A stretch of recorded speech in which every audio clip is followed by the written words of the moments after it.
ગરમીઓમાં રાહત મેળવવા માટે બહારનું કુલિંગ નહીં પણ અંદરનું પેટનું કુલિંગ ખૂબ જરૂરી છે. તો જ તમે ડિહાઇડ્રેશનથી બચી શકશો અને ફ્રેશ ફીલ કરી શકશો, કુલિંગ ફીલ કરી શકશો. તો આજ ડિમ્પલ્સ ડિશીસમાં એવી શરબતની રેસીપી શેર થશે જેને એકવાર બનાવી સ્ટોર કરી મિનિટોમાં શરબત તૈયાર કરી આ ડ્રિંક તમારી હરસ અને મસા અને ભયંકરમાં ભયંકર કબજિયાતને પણ દૂર કરશે. તો ચલો આવું ખૂબ જ હેલ્ધી અને લીંબુ શરબતને ટક્કર મારે તેવું ટેસ્ટી શરબત બનાવવાની શરૂઆત કરીએ. તો આપણે અહીંયા શરબત તૈયાર કરવા માટે લઈશું 1 કપ જેટલા કોકમ. આ કોકમ છે તે તમારી પેટની ગરમીને દૂર કરવા માટે, કબજિયાત, ગેસ જેવી કેટલીય બીમારીઓને દૂર રાખવા માટે અદ્ભુત કામ કરે છે, તેની કોઈ ટક્કર નહીં. પણ આ કોકમને આપણે પલાળવાના છે. તો મેં લગભગ આખી રાત પલાળીને રાખ્યા હતા, તો એકદમ સરસ સોફ્ટ થઈ ગયા હશે. મેં થોડા કડક હોય તેવા લીધા છે, તમે થોડા સોફ્ટ હોય તો ઓછા સમયમાં પલળી જશે. તો હવે આ કોકમ છે તેને સાઈડમાં રાખી દઈશું. હવે આપણે આ શરબતને તૈયાર કરવા માટે મિશ્રીનો ઉપયોગ કરીશું, જેથી પેટની ઠંડકમાં વધારો થાય. તો લગભગ 1 કપ જેટલા કોકમની સામે 3 કપ કે 3 વાટકી જેટલી કે 3 ગણી આપણે સાકરને મિક્સરમાં લેશું અને સાથે લગભગ 15-20 નંગ જેટલી એલચી લેશું, જે ફ્લેવરનું, ટેસ્ટનું અને ઠંડક આપવાનું કામ કરશે. હવે પાવડર તૈયાર કરી એક એક્સ્ટ્રા વાસણમાં લઈ લેશું.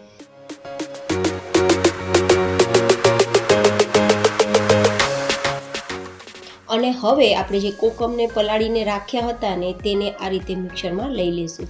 તમારી પાસે સમય ન હોય તો કોકમને તમે કુકરમાં ઉમેરીને 2-3 વિસલ સુધી બાફી પણ શકો છો, પણ આ રીતે વધારે હેલ્ધી તમારું શરબત તૈયાર થશે. તો હવે તેને એકવાર પીસી લેશું. પીસ્યા બાદ થોડા મોટા ટુકડા હોય તો પણ ટેન્શન ના લેતા. અત્યારે આપણે મિશ્રીના પાવડર સાથે આ કોકમનું જે મિશ્રણ છે તેને મિક્સ કરી દઈશું.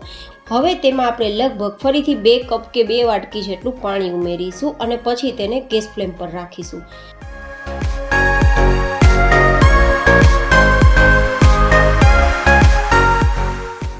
અહીંયા આપણે કોઈ પણ પ્રકારની ચાસણી નથી બનાવવાની, માત્ર આપણે થોડા ઉફાણ આપણા આ શરબતમાં આવે પછી આપણે ચેક કરવાનું. તેલ કે ઘી જેવી આપણી આ મિશ્રણ કે પછી આપણું આ શરબત થોડું ચીકાસવાળું થઈ જાય કે ચીકાસવાળું લાગે ને તો સમજવાનું કે આપણી વેરાયટી તૈયાર થઈ ગઈ છે. કોકમ શરબતના ફાયદા એટલા બધા છે કે લીંબુ શરબતની ટક્કરમાં પણ ના આવે, કારણ કે એકદમ અદ્ભુત તેના ફાયદા છે. પેટ માટે તો એ અક્ષીર દવા છે. કબજિયાત પછી હરસ મસાનો પ્રોબ્લેમ હોય તો તેમના માટે પણ બેસ્ટ કામ કરશે. સાથે સાથે જો તમને પેટની ગરમી હોય તો પણ તમને એસી જેવું કુલિંગ પેટમાં આપશે, ખૂબ જ ઠંડક આપશે અને લીવર માટે પણ આ બેસ્ટ કામ કરે છે અને ખૂબ જ સારું પાચન કરે છે. ગેસની સમસ્યા જડમૂળથી દૂર કરે છે. તો આ અદ્ભુત ફાયદા કરનાર શરબત બસ એકવાર બનાવી તમે સ્ટોર કરી લાંબા સમય સુધી આનો યુઝ કરી શકો છો. તો હવે આ રીતે ઉકળી ગયા બાદ તમે એકવાર ચેક કરો ને તો આ રીતે મને તેલ જેવું ચીકણું હોય ને તેવું થઈ ગયું હોય તેવું દેખાય છે. તો ઇટ મીન્સ આપણી આ વેરાયટી તૈયાર થઈ ગઈ છે. તો નીચે ઉતારીને એકવાર ગાળી લેવાનું છે.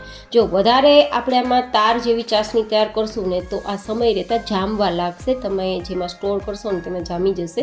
તો બસ આપણે તેલ જેવું કે ઘી જેવું ચીકણું આ મિશ્રણ લાગે ને પછી નીચે ઉતારી જ લેવાનું, પછી ગેસ ફ્લેમ પર નહીં રાખવાનું. તો આ રીતે ગાળતા હજુ થોડા મોટા મોટા ટુકડા લાગે છે, કારણ કે મારા જે કોકમ છે ને વધુ ડ્રાય હતા તો થોડા ટુકડા રહી ગયા છે. પણ આને ફેંકવાની જરૂર નથી. બસ આ આપણે કોઈ પણ એક ડબ્બામાં ભરીને રાખી દેવાનું ફ્રીજમાં. તમે દાળ બનાવતી વખતે કે કઢી બનાવતી વખતે તેનો ઉપયોગ કરી શકો છો. ફેંકતા પહેલાં ઉપયોગ કરી લેવો જોઈએ.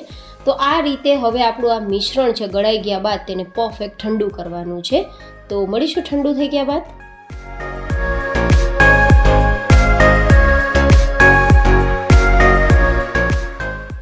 આ રીતે ટચ કરતાં પણ ગરમ ના લાગવું જોઈએ. એકદમ ઠંડુ ઠંડુ થઈ ગયું હોવું જોઈએ. ફ્રીજમાં નથી રાખવાનું, આ રીતે બહાર રાખીને ઠંડુ કરવાનું. અને પછી તમે આ રીતે કોઈ પણ પ્રકારની એકદમ સાફ સુથરી બોટલ હોય તેમાં ભરી દેવાનું છે. બને તો કાચની બોટલમાં ભરવું જેથી ખરાબ ના થાય. આપણે આને પ્રોપર રીતે બનાવેલું છે, તો ફ્રીજમાં રાખ્યા વગર પણ તમે સ્ટોર કરશો ને તો પણ ખરાબ નહીં થાય અને ફ્રીજમાં રાખવું હોય તો પણ રાખી શકો. તો હવે આપણે તૈયાર થયેલ શરબતને કઈ રીતે તૈયાર કરીશું. એક ગ્લાસમાં બરફ ઉમેરવાનો, જો કે બરફ તમારી પસંદગી હોય તો જ ઉમેરો, નહીંતર ઓપ્શનલ છે. અને ટેસ્ટ પ્રમાણે 3-4 ચમચી જેટલું આપણે તૈયાર કરેલું કોકમ શરબત એન્ડ ધેન પાણી પછી મિક્સ કરીને પી શકો છો. તમને એસી જેવું કુલિંગ પેટની અંદર ફીલ થશે. મારી ગેરંટી, તમે એકવાર પીશો તો વારંવાર પીશો. એટલું ટેસ્ટી અને પૌષ્ટિક તો એટલું કે વાત ના પૂછો. તો તમને કેવું લાગ્યું આજનું આ શરબત? મને જરૂર ફીડબેક શેર કરજો. ફરી મળીશું એક નવી જ એન્ડ હેલ્ધી રેસીપી સાથે. ત્યાં સુધી stay healthy and stay happy.